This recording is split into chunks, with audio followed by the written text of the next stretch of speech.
May malupit na March Madness si Putin para sa digmaan sa Ukraine. Inasahang magkakaroon ng bagong opensiba na magdudulot ng karagdagang kontrol ng Russia sa Donetsk at pagtulak sa timog Ukraine. Nagkawatak-watak ang plano ng Russia na manalo sa digmaan sa Ukraine. Ginawa ng Ukraine na isang pagkatalong.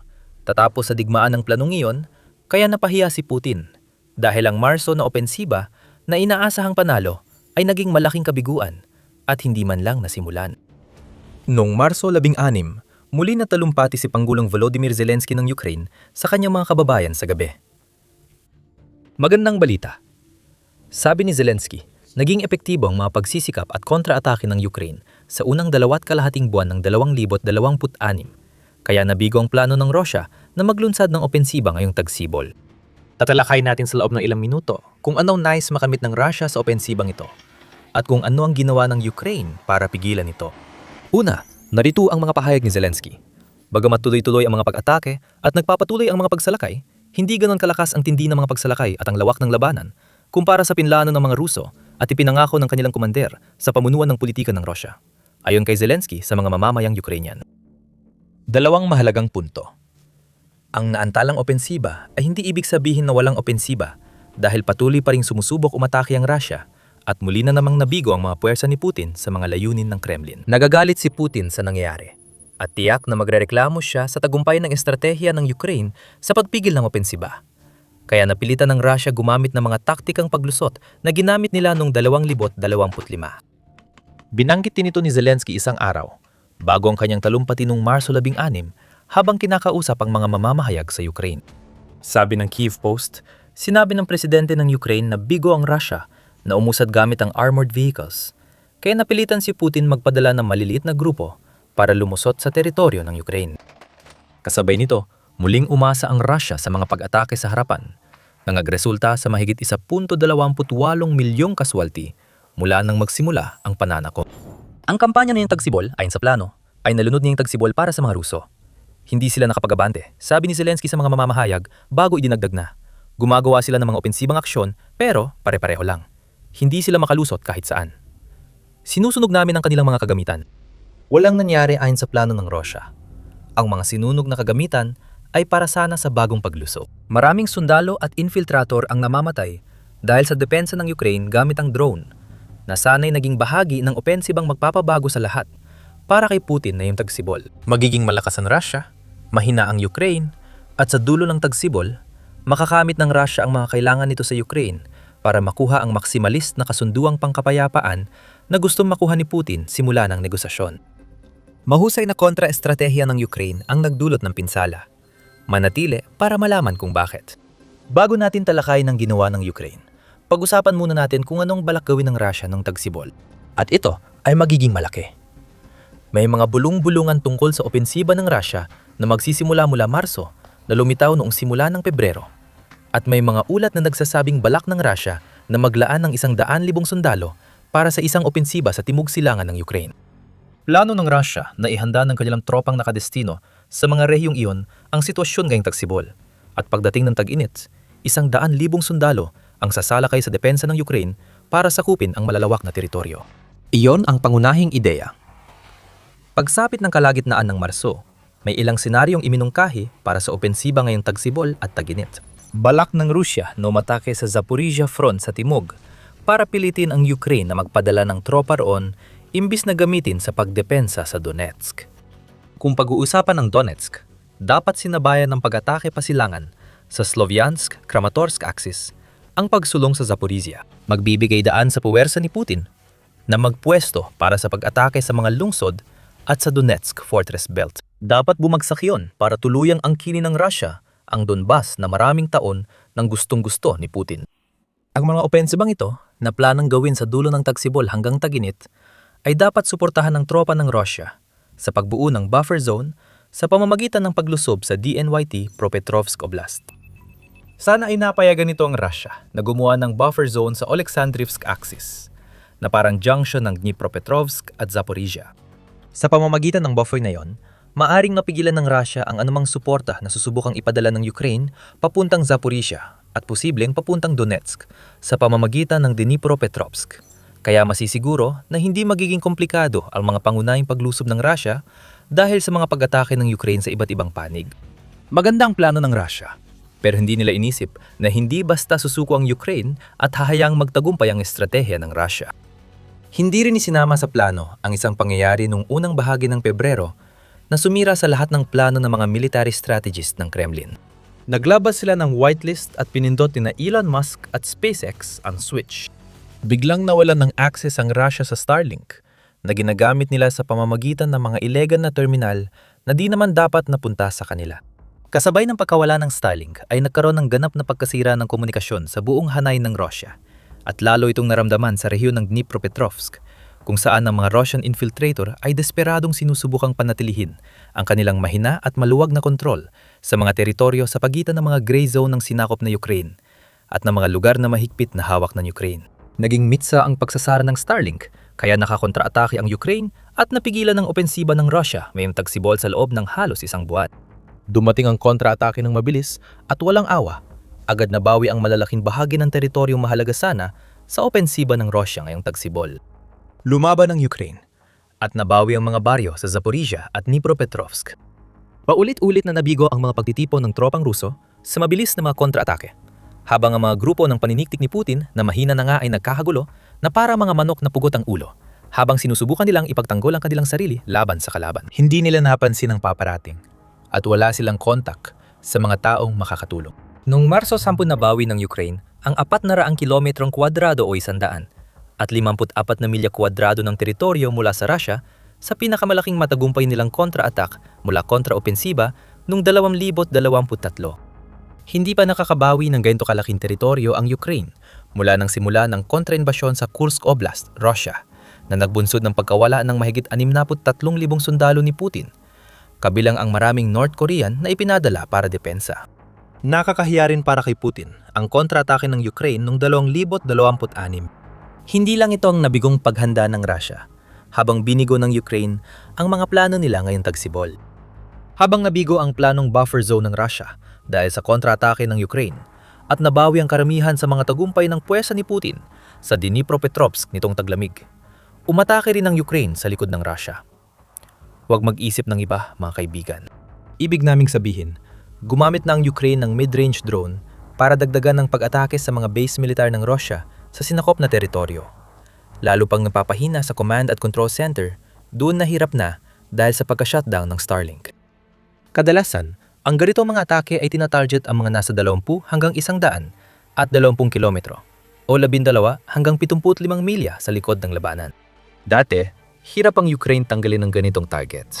At ang mga FPV drone na patuloy na lumilipad sa mga kill zone na nililikan nito sa paligid ng mga pinatibay na pamayanan ay wala ang kinakailangang abot. Kaya ng long-range drone tamaan ng mid-range target, pero nangangahulugan itong kailangang ilihis ng Ukraine ang resources mula sa deep strike strategy na nakapinsala sa oil infrastructure at military site sa loob ng Russia. Ngayon, dahil sa mid-range drone ng Ukraine, kaya na nitong manggulo sa likod ng linya ng labanan. Marami pang susunod na ganito. Isang araw, bago nagbigay ng malaking pahayag si Zelensky tungkol sa pagpigil sa spring offensive ng Russia, inilunsad ng U-Force ng Ukraine ang Butcher drone nito. Nagkakahalaga lamang ng 10,000 hanggang $12,000 bawat isa. Kaya lumipad ng drone na ito ng humigit kumulang 200 kilometro o 100 at 24 na milya at maghatid ng warhead na may bigat na 5.5 kilo o 12.1 libra sa target sa tamang oras. Oo, hindi man ito pinakamalaking warhead, pero kaya nitong gambalay ng tropa, sirain ng command at control nodes, at wasakin ng drone operator sites sa okupadong teritoryo. Iyan ang punto. Habang itinutulak ng Ukraine ang kalaban sa harapan, tinamaan nito ang Russia sa likod. Inalis ang suporta na kailangan ng mga puwersa ni Putin sa nag-iisang aksis na pundasyon ng opensiba ngayong tagsibol at taginit. Ang lahat ng yon ang nagdala sa kung ano ang nakikita natin na yon sa digmaan. At wala ni isa doon ang pinlano ni Putin. Susurin natin ito mamaya at ipapaliwanag ang layunin ng Ukraine sa pagsira sa plano ng Russia ngayong tagsibol at tag-init. Pero bago yan, ganito ang mga paksa na tinatalakay namin sa The Military Show. Ipinapakita namin sa inyo ang buong larawan, hindi lang ang mga headline. Kung gusto mo pa ng ganitong uri ng kaalaman, siguraduhin mag-subscribe ka para laging nauna sa balita. Hindi magiging mahalaga para si Ukraine ang counterattack kung wala itong malaking epekto sa galaw ng tropang Russia. Nakita natin ang ganting salakay. Pero marami pang mangyayari na lalo pang magpapahina sa opensiba ng Russia na dapat ay nagsimula na ngayon. Tuloy pa rin ang paglusob ng Ukraine sa Dnipropetrovsk. Malinaw itong sinabi ng Institute for the Study of War, ISW, sa kanilang pagtatasa ng kampanya ng ika-16 ng Marso. Pinipigilan ng tuloy-tuloy na kontra-attack na Ukraine ang opensiba ng Russia sa Alexandrivka. At naging sobrang tindi na maaring malapit na nilang maitulak ng malalim upang bantaan ang sinusubukang gawin ni Putin sa direksyon ng Huliapola. Naglunsad na ng kontra-atake ang Ukraine sa hilagang kanluran ng Huliapol at narating ang labas ng Hirkastaro-Krainka at nagpadala ng puwersa papasok sa Svaya-Topotrivka. Sa madaling salita, hindi pa tumitigil ang kontraopensiba.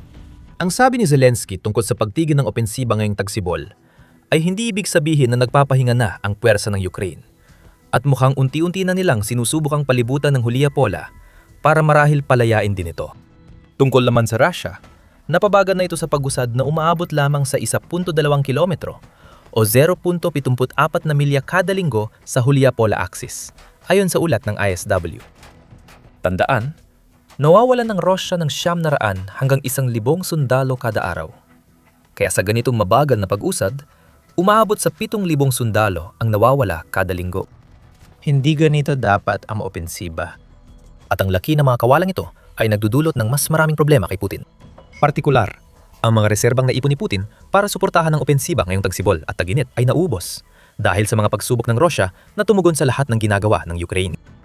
Nagpadala ang Russia ng unit mula ika-55 Naval Infantry Division at ika-40 Naval Infantry Brigade mula Dobropilya patungong Huliupol. Ipinadala rin ang mga unit ng nasabing brigada at ika-120 Naval Infantry Division sa Alexandrivka para palakasin ang mahina ng depensa ng Russia na hinugot mula sa Dobropilya. Iginit na isang Russian male blogger na ipinadala ng Russia ang ika-656 na Motorized Rifle Regiment sa direksyon ng Huliapola. Ayon sa Euromaidan Press, kapansin-pansin dahil hindi na aktibo ang regiment na ito mula Agosto 2025. Sinubukan ng Russia itago ito bilang reserba, pero napilitan ng Kremlin dahil sa kontra-atake ng Ukraine. Napilitan si Putin magpadala ng sundalo na di niya planong ipadala bago ang opensiba ngayong tagsibol.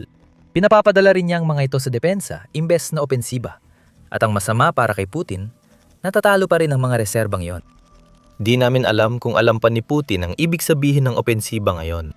Hindi ito planong magdudulot ng malaking pagkawala ng teritoryo ng Russia, paghinto ng atake, pagkaubos ng reserba, o paggamit ng infiltration tactics kapag dapat ay naghanda para sa mekanisadong pagsalakay gamit ang armored vehicles. Malaking sakuna ang mga nakaraang buwan para sa Russia, pero may mas malalim ding layunin ito para sa Ukraine, bukod sa mga tagumpay nila sa labanan at pagpigil sa plano ng Russia. Ibinuyag ni Zelensky ito nang pinag-uusapan ng pagbagsak ng mga plano ng Russia ngayong tagsibol. Mahalaga ito dahil ang ating lakas sa harapan ay lakas ng lahat ng posisyon ng Ukraine. Ang ating komunikasyon sa mundo, ang ating diplomasya, at ang kakayahan ng mundo na tumayo kasama natin, anuman ang mga hamon, ayon kay Pangulong Zelensky ng Ukraine. Ang susi sa pahayag na iyon ay ang ating komunikasyon sa mundo. Binibigyang diin ni Zelensky na halos kasing halaga ng pagbagsak ng mga plano ng Russia at ng mga nabawing teritoryo ng Ukraine ang pagbabasag sa kwento ng Russia na malapit nang matalo ang Ukraine matapos ang 4 na taon ng digmaan. Matindi ang pagtulak ni Putin sa kwentong yon, lalo na tuwing may nakatagdang negosasyon para sa kapayapaan sa pagitan ng Russia at Ukraine. Halimbawa ito ng cognitive warfare, isang hakbang ni Putin na pinalalakas ng pinalalaking tagumpay ng Russia sa Ukraine para magmukhang di kayang labanan ng Ukraine ang makapangyarihang Russia. Kahit na parang hindi ka panipaniwala matapos ang 4 na taon ng labanan, may ilan pa rin nanganganib na malinlang ng maling kwento na pinapalaganap ni Putin. Si Donald Trump, Pangulo ng US, ay nagpalit-palit ng suporta sa Ukraine at Russia sa usapang pangkapayapaan at minsang sinabi na nasa Russia ang lahat ng alas sa digmaan sa Ukraine. Ang ganung pahayag ay musika sa pandinig ni Putin dahil nadagdagan nito ang kanyang kwento. Huwag pansinin ng 1.28 milyong nasawing Ruso. Mas marami pa rin silang tao, kagamitan at lakas. Ayon kay Putin sa buong mundo, tiyak na makakamit ang mga layunin ng sinasabing espesyal na operasyong militar. At kapag nagawa niyang kumbinsihin ng mga tao na totoo ang kanyang mensahe, nangangahulugan ito na magkakaroon ng kalamangan ng Russia sa mga usapang pangkapayapaan kung saan palagi nitong hinihikayat ang Ukraine na isuko ang rehiyon ng Donbas. Paano mapapabulaanan ang kwentong yan? Pigilan ng opensiba ng Russia ngayong tagsibol bago magsimula. Iyan ang ginawa ng Ukraine sa unang bahagi ng 2026. Kahit patuloy na itinutulak ni na Trump at US ang kapayapaan, ng pinakabago sa ilang deadline na hiningi ni Trump ay sa Hunyo 2026. Ang magagawa ng Ukraine ngayon ay ituro ang mga teritoryong nabawi nila. Ang kabiguan ng opensiba ng Russia ngayong tagsibol ay salungat sa sinasabi ni Putin. Paano nagawa ng halos bumagsak na hukbo ng Ukraine ang pinakamalaking kontraopensiba sa mahigit 2 taon? Bakit nabibigo ang mga plano ng Russia kung mahina ang Ukraine? Pinipilit ng Ukraine na itanong ito ng sinumang nakikinig sa mga pahayag ni Putin. At napakahalaga na nagagawa ito ng Ukraine. Mahalaga ito dahil maaring mailigtas nito ang Ukraine mula sa pagbitiw ng teritoryo sa isang kasunduang kapayapaan na magbibigay gantimpala kay Putin sa kanyang agresyon at paulit-ulit na pagkakamali ng militar ng Russia. Hindi natin pwedeng baliwalain ang timing nito dahil karamihan sa paglayan ng mga teritoryo ng Ukraine ay nangyari kasabay ng simula ng bagong usapang pangkapayapaan ng Ukraine at Russia. Walang napala sa mga usapan. Tulad dati, hindi bumigay ang Russia sa matataas na hinihingi kahit humihina na ang kwento ni Putin. Gayunpaman, dahil sa timing ng mga kontra-atake ng Ukraine, naging halos simboliko ang 400 kilometro kwadrado at nadadagdag pang teritoryong napalayan nito. Siyempre, ang estratehiya ay nagsilbiring praktikal na layunin na tulungan ng Ukraine na gawing ganap na kabiguan ang opensiba ng Russia noong Marso. Ngunit simple lang ang mensaheng ipinapadala. Ito ang kayang gawin ng Ukraine mag-isa. Isipin mo kung ano pang magagawa nito kung mas marami pang suporta mula sa mga kaalyado na naniniwalang kaya nitong talunin ng Russia. Hindi naging palihim si Zelensky sa pagpaparating ng puntong ito. Sa parehong talumpati na binanggit ang kabiguan ng opensiba ng Russia, tinalakay niya ang kahalagahan ng pinansyal na suporta at mas maigpit na parusa laban sa Russia para matulungan ang Ukraine na sumulong at patuloy na ipagtanggol ang sarili habang inuubos nito ang hukbo ng Russia. Iyan mismang dahilan kung bakit mahalaga ang mga parusa laban sa Russia. Mahalaga ang mga pakete ng suporta at ang mga desisyon ng Europa, kabilang ang 70 bilyong euro na suporta na naaprubahan na, ay kailangan gumana. Dapat tuparin ng Europa ang salita nito upang anuman ang sitwasyong diplomatiko, anumang hamon sa mundo, handa ang ating mga rehiyon para sa susunod na taglamig, gaya ng itinuro sa atin ng nakaraang taglamig, pahayag ni Zelensky. Hindi lang nilalabanan ng Ukraine ang mga plano ng Russia para sa tagsibol at taginit. Iniisip din ito ang pagkatapos ng 2026 at isa pang mahigpit na taglamig. Ayon kay Zelensky, dapat marinig ng mundo ngayon na kayang lumaban at manalo ng Ukraine. Habang inaalis ng Operation Epic Fury ang atensyon mula sa digmaan sa Ukraine, may panganib na matabunan ng mga alalahanin tungkol sa labanan na yon ang pangangailangang suportahan ng Ukraine. Hindi dapat hayang mangyari yon. At sa pamamagitan ng pagbago ng mga plano ng Russia tungo sa mga pagkatalong magtatapos ng digmaan, mapapanatili ng Ukraine ang sarili nito sa sentro ng atensyon. Maaring makatulong ang sigalot sa Iran sa Ukraine, lalo na't naghanap ng paraan ng mga bansa sa Gulpo na inatake ng mga drone ng Iran laban sa mga drone na ito. Isang bagay na kayang ibigay ng Ukraine. Ngunit hindi pa hinaharap ang pinag-uusapan. Ang kailangan ipaunawa ng Ukraine sa mundo tungkol sa kasalukuyan ay wasak na ang mga plano ng Russia sa Ukraine. May momentum ang Ukraine, kaya dapat pang palakasin ang suportang nakatulong sa Ukraine na makarating dito upang matiyak na mabibigo rin ang opensiba ng Russia sa tagsibol at tag-init ng 2026 tulad ng noong 2025. Binago ng Ukraine ang laban sa matinding opensiba. Marami pang susunod. Nagsimula ng pagtanggal ng impluwensya ng Russia sa mga sinakop na teritoryo na may malaking epekto sa hinaharap ng digmaan. Panoorin ninyo ang aming video kung gusto ninyong mas maintindihan ang opensiba ng Ukraine at malaman kung anong ibig sabihin nito mula sa isang estratehikong pananaw. At kung nagustuhan ninyo ang video na ito, huwag kalimutang mag-subscribe para palagi ninyong mapanood ang pinakabagong pagsusuri mula sa The Military Show. At maraming salamat, gaya ng dati, sa inyong panonood.